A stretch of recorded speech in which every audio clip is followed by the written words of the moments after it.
In this lesson, we're going to begin to talk about implementing or doing, where to this point we've been talking more about the planning, thinking through the whole strategic planning process and what matters there.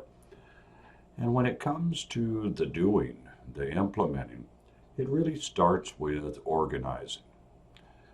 It was mentioned in the last chapter that capabilities generally are dependent on the way firms organize, but at that time we didn't talk a whole lot about what that really meant. Well, here we're going to begin to get into it. So we need to start by thinking a little bit. Why do we care about organizing processes? Well, I guess at the biggest level, it's because capabilities are either unleashed or stymied by how a firm organizes. And that when it really comes down to it, different ways of organizing are geared for doing different things. So that means we need to understand the organizing process and be able to match the way we organize to the capabilities that we need to be the best at to support the strategy and the value proposition that we're trying to achieve.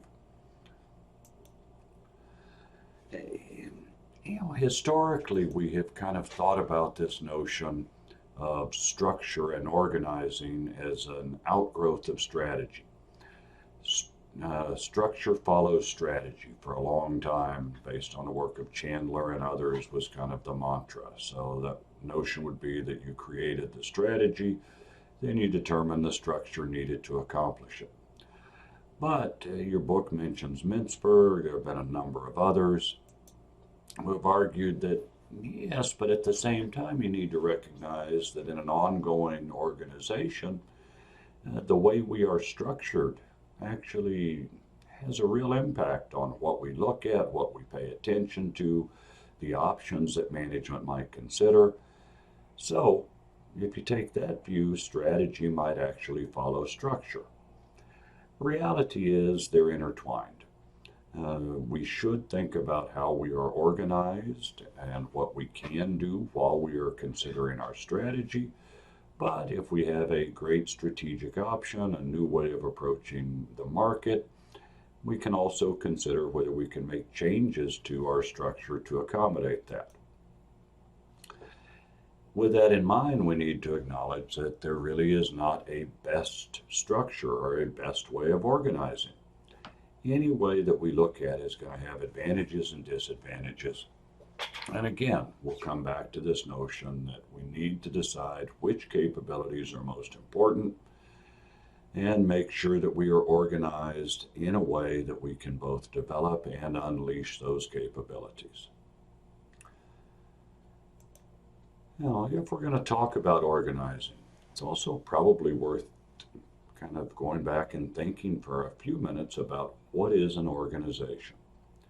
You may say, well, yeah, Dr. Miles, that's pretty fundamental. I know organizations. General Motors is an organization. The federal government is an organization. Organizations are all around us. Well, that's true. We tend to be born in an organization. Most of us are born in a hospital.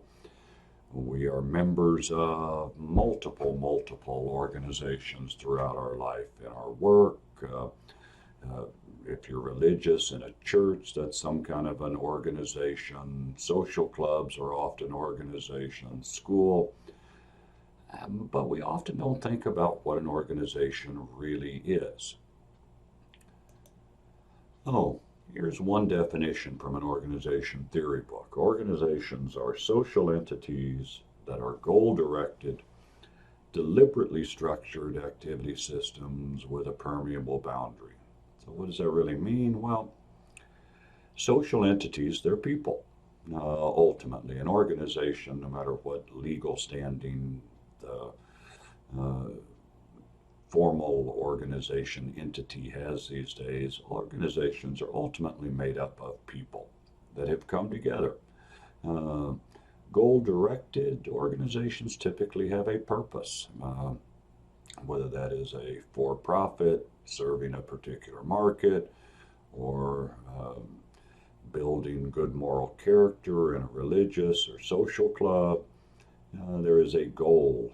And it doesn't mean there aren't other goals that go along with it, but the people, when you join the organization, kind of are acknowledging a belief in this broader goal of the organization. Deliberately structured, yes, they are organized, if you will. And then a permeable boundary, that simply means that organizations don't exist in a vacuum. Organizations exist in a broader environment, and they exchange things. In a business, the business sells products or services to get resources, money to purchase various inputs, pay the people within it. There's an exchange going on, and that requires this permeable boundary. So, in a nutshell, that is really what an organization is, whether large, small, for profit, not for profit, social, whatever. And then we can ask this question of why do organizations exist? Well, that's kind of a harder question, and it's one that's been debated quite a bit in academic circles. In fact, if you go back and look at basic economics, they suggest that organizations should not exist. That is, the market is supposed to be the most efficient mechanism for conducting transactions. The market is supposed to ensure a common price, but it also does ensure or assume full information, which doesn't always exist. But say in a basic economic view, the organization is actually a production function. It's not really a thing at all. However, people have argued a variety of reasons that organizations exist, and you may be thinking of several of these. Things like specialization. We can do more if we specialize and work together. Making use of large-scale technology, some kind of power and control to help manage the environment. And the transaction cost is a big one. Comes out of economics as well, that says, yes, the market ought to be most efficient, but there isn't perfect information. You can't always get to the things you need. There are costs associated with it, all of those transactions, and sometimes those costs are reduced if you become an organization. Well, okay. But let me come at it a slightly different way and suggest that it's not the organization per se. It is, in fact, the act of organizing, the verb, if you will, organizing, rather than the noun organization. So that all of the advantages that are typically associated with an organization really come about from the act of organizing. And why does that matter? Well, we'll see that many of the new things that companies are playing around with, different ways of organizing, if you will, may not fall into our traditional view of an organization. Again, though, bottom line, organizational capabilities emerge based on how the work is organized, whether in an official organization or not.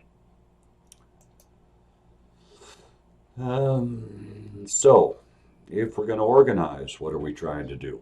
Well, Galbraith and others have argued that organizations are ultimately information processing mechanisms. That is, what organizing allows us to do is efficiently structure the flow of information that processes and structures in an organization, determine where information goes, how it flows and gets there, who gets to make decisions, and that is essentially the fundamental part of organizing. And I kind of buy that to some degree. And if that's the case, we can look back historically and say that really new ways of organizing, new structures and processes have emerged when the old ones no longer efficiently process information. I think if you put that in today's context, in the turbulent times of today where Communication is quick and competition is global. We are needing ways to speed up the flow of information in the ways we organize. And so we're finding new ways to help us do that. And that involves not only the structure of the organization, but a variety of pieces or what, organization design variables. So we have the structure, we have the division of labor, how it's set up, and that to some degree just makes some determinations about power. In addition, though, we need to think about the staffing and leadership style. Different ways of organizing require different kinds of people, how we recruit, select them, how we train them over time, promote them into positions. Also requires different information and decision processes, how we allocate resources, where planning and control happens, how we deal with integrating roles, not just dividing up and specializing the work, but bringing it all back together.